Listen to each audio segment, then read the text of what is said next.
ప్రకటన గ్రంథం చక్కటి మాటలు దేవునివి, 5వ అధ్యాయం. ఇది మనం ఇంతవరకు అనుకున్నాం కదా, యేసు ప్రభువుకు ప్రార్థన చేయొచ్చా లేదా, దానికి ఒక రకంగా ఉపయోగపడేదే. నిర్ణయం మీది, కేవలం లేఖనం చూపించేదే నా పని. పరలోకమందున్న మా తండ్రి, నీ నామము పరిశుద్ధపరచబడును గాక, నీ రాజ్యము వచ్చును గాక, నీ చిత్తము పరలోకమందు నెరవేర్చబడినట్లు భూమి యందు నెరవేరబడును గాక అని అన్నప్పుడు మనం ఆయన ఏం చేస్తున్నాం? అడుక్కుంటున్నామా, ఆరాధిస్తున్నామా? ఏం చేస్తున్నాం? ఆరాధిస్తున్నాం. ప్రార్థన అంటే క్రైస్తవ దృక్పథంలో అడుక్కోవటం కాదు. ప్రార్థన అంటే క్రైస్తవ దృక్పథంలో దేవునితో సంభాషణ, దేవునితో వార్తాలాపం, దేవునికి మన హృదయాన్ని పోయటం, దేవుని హృదయాన్ని అర్థం చేసుకోవటానికి దేవుని లేఖనాలతోనూ ఆయన సన్నిధిలోనూ గడపటం. దీన్ని ప్రార్థన అంటారు. యేసు ప్రభు ఉదయాన్నే లేచిపోయి ప్రార్థన చేశాడు అంటే అడుక్కుంటున్నాడు అనుకోకండి. అయ్యా నాకు ఇది ఇచ్చేసి, నాకు అది ఇచ్చేసి, నాకు ఇది ఇచ్చేసి, ఇంటికి పెళ్లి చేసి, కారు కావాలా, ఎగ్జామ్స్ రాస్తున్నా పాస్ కావాలా, నాకు ఏదైతే ముక్కు చక్కగా లేదు స్ట్రైట్గా చేసేసి, నాకు జుట్టు పోతుంది, నాకు జుట్టు బాగబెట్టు, ఇవన్నీ విజ్ఞాపనలు ఉంటాయి, నేను కాదనట్లేదు. అదే క్రైస్తవ జీవితం కాదు.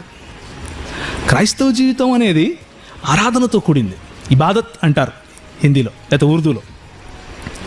ఆయన్ను ఆరాధించటం, ఆయన్ని ఆస్వాదించటం, ఆయన సన్నిధిలో కూర్చోవటం, ఆయన మాట వినటం, ఆయనకు చెప్పటం, ప్రభువా నువ్వు ఎంత గొప్పవాడివి, నీ నామం ఎంత పరిశుద్ధమైంది, నువ్వెంత ఘనమైన వాడివి.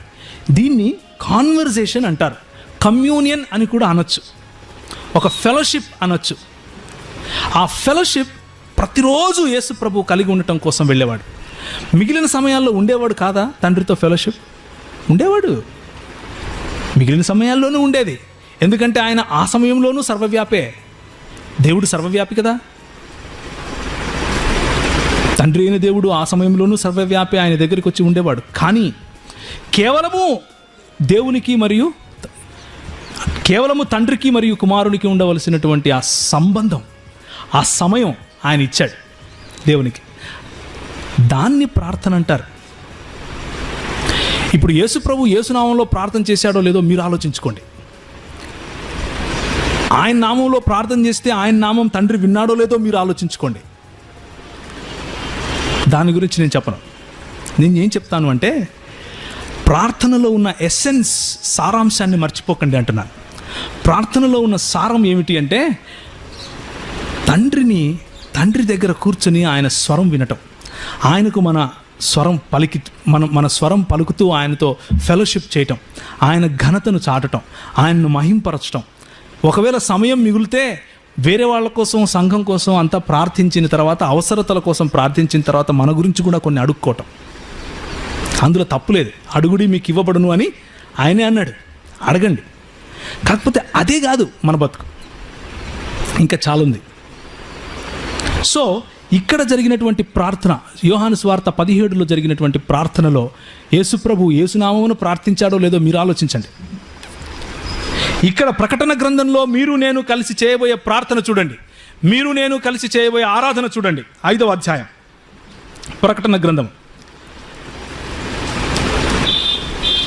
6 నుంచి చదువుతున్నా. మరియు సింహాసనమునకును ఆ 4 జీవులకును పెద్దలకును మధ్య వధింపబడిన గొర్రెపిల్ల నిలిచియుండుట చూచితిని. ఆ గొర్రెపిల్లకు 7 కొమ్ములను 7 కన్నులను ఉండెను. ఆ కన్నుల భూమి అంతటికి పంపబడిన దేవుని 7 ఆత్మలు. ఆయన వచ్చి సింహాసనమందు ఆసీనుడయ్యుండు వాని కుడి చేతి నుండి ఆ గ్రంథమును తీసుకొనెను. ఆయన దానిని తీసుకొనినప్పుడు ఆ 4 జీవులను, వీణలు, ధూప ద్రవ్యములను ఉండిన సువర్ణ పాత్రలను పట్టుకొని ఉన్న ఆ 24 పెద్దలను ఆ గొర్రెపిల్ల ఎదుట సాగిలపడి. ఎవరు ఎదుట సాగిలపడ్డారు? గొర్రెపిల్ల ఎదుట సాగిలపాడ. పరలోకమందున మా తండ్రి నీ నామము పరిశుద్ధపరచబడును గాక అన్నప్పుడు ఏ ఆరాధన చేస్తున్నారో, ఏ ఆరాధనతో కూడిన ప్రార్థన చేస్తున్నారో అదే చేస్తున్నారు వీళ్ళు. ఎవరికి చేస్తున్నారు? గొర్రెపిల్లకు చేస్తున్నారు. ఏ దేవుడు తన స్వరక్తం ఇచ్చి సంపాదించుకున్నాడో రక్తం మీకు తెలియదా? నేను సపరేట్గా చెప్పాలా? ఏ దేవుడు తనను పొడిచిన వాళ్ళు చూస్తారు అని ప్రకటన గ్రంథం 1వ అధ్యాయం చూస్తారా? ప్రతి నేత్రము ఆయన్ను చూచును. ప్రకటన గ్రంథం 1వ అధ్యాయం 6వ వచనం.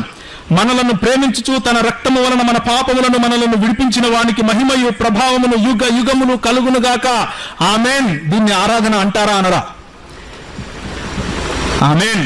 ఆయన మనలను తన తండ్రి అగు దేవునికి ఒక రాజ్యముగాను యాజకులుగాను చేసిన ఇదిగో ఆయన మేఘారుడే వచ్చుచున్నాడు, ప్రతి నేత్రము ఆయనను చూచును, ఆయనను పొడిచిన వారు సైతము ఆయనను చూచెదరు. నువ్వు నేను పొడిచింది మన పాపముల కారణంగా పొడిచాం, వాళ్ళు కూడా చూస్తారు, మీరు చూస్తారు నన్ను అంటున్నాడు.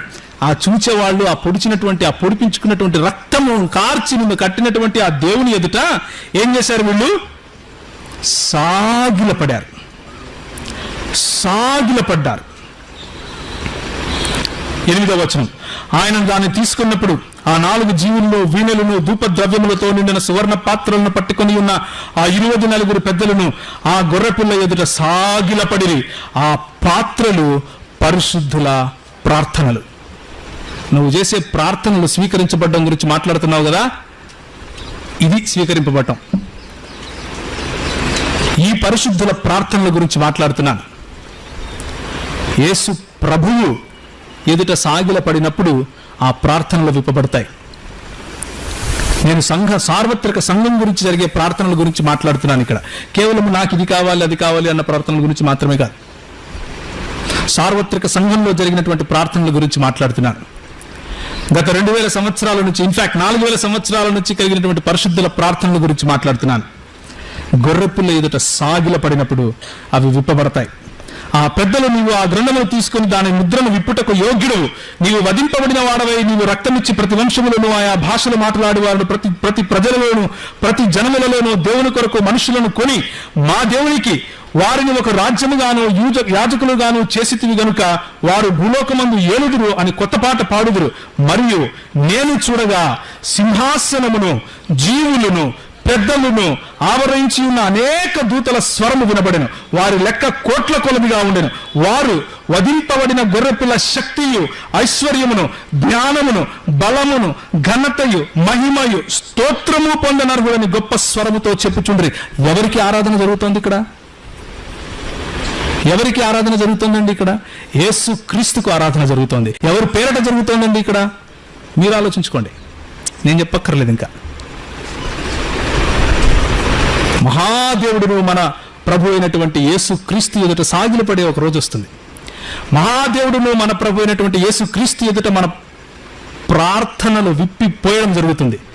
మహాదేవుడును మన రక్షకుడైనటువంటి యేసు క్రీస్తును మహిమ ఘనత ప్రభావాలు మీకు చెల్లునుగాక అని చేయడం కోసమే వెళ్తున్నాం.